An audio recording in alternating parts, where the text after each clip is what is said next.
Hello everyone, my name is Ganesh Upadhyaya. I'm presenting today our work on BCFA, Bespoke Control Flow Analysis. It's a technique for performing control and data flow analysis at a very large scale, like millions of programs. The context of our work is data-driven software engineering, where software-related data of a large collection of softwares is analyzed to understand or discover programming patterns, inferring specifications like API preconditions, finding bug fix suggestions, or even building some machine learning models for bug prediction. There are plenty of applications that utilize the data-driven methods in software engineering. Data-driven methods can be applied to analyze variety of software data. Source code is a prominent data that is analyzed.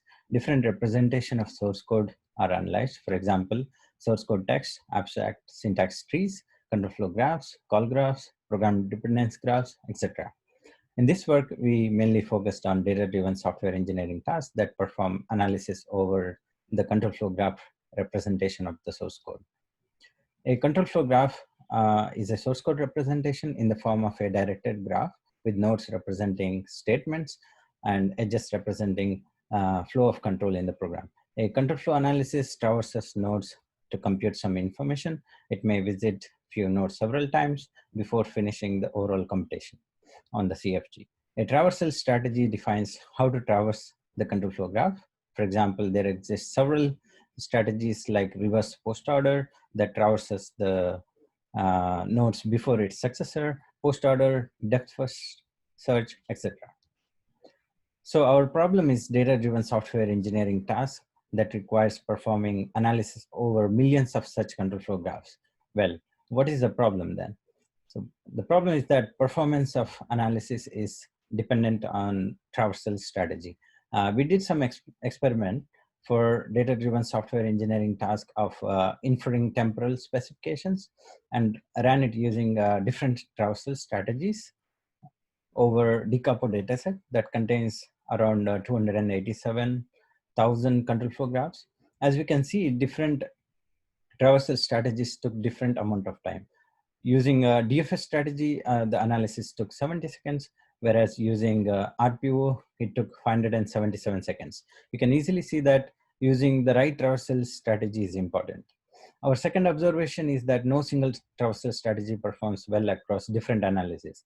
In the bar chart shown here, there are three sub-analyses of inferring temporal specification task. As you can see, WRPO strategy gives the best result for reaching definition analysis, whereas WPO is best for post dominator, DFS is best for collector analysis. So to summarize, the performance really depends on the traversal strategy, and no single strategy works best across different analyses and graphs. Further, we will also see later in our experimental result is that choosing a bad strategy could even make the analysis infeasible. So our intention is that analysis properties and graph properties both influence the selection of traversal strategy. And second, we could automate the whole process of selecting optimal strategy for every individual analysis and every control flow graph. Note that this is important to automate here as it's infeasible to hand select while analyzing millions of control flow graphs. The bespoke control flow analysis approach is as follows. First, the analysis itself is analyzed to extract a set of properties about the analysis, such as data flow sensitivity, meaning whether the analysis is sensitive to the data flow between program statement, the loop sensitivity, meaning whether the analysis is sensitive to the loops in the program, the traversal direction, meaning whether the analysis requires traversing nodes in a top-down or bottom-up manner.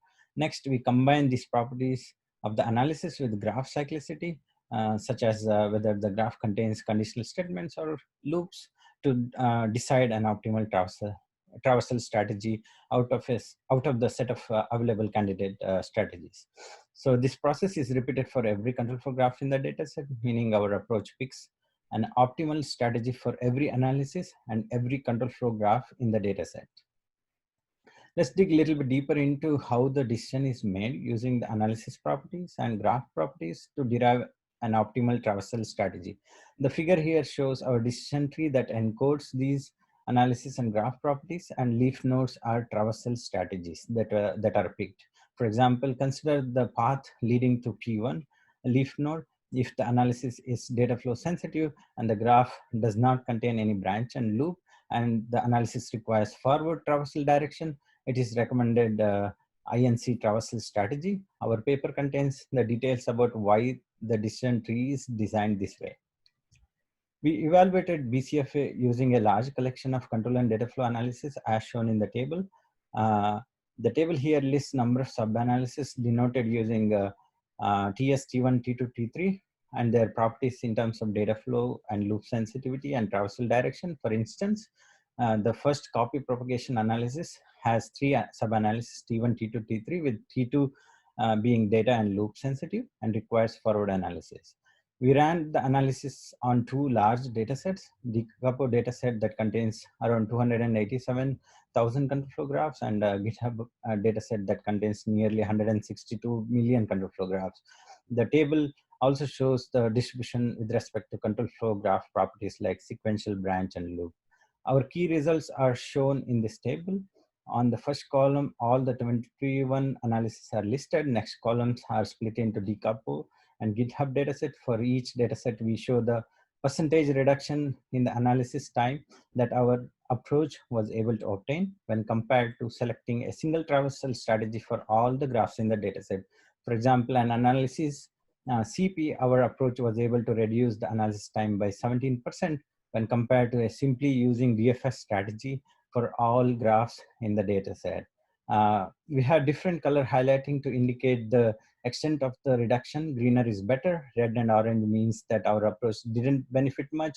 You can see that there are a lot of dashes for GitHub dataset, which indicates that analysis could not finish running even after several hours using the selected traversal strategy. Some key takeaway points from this table are that our approach is able to reduce the analysis time between 1 to 28%, even if we choose to compare against the best strategy in each row.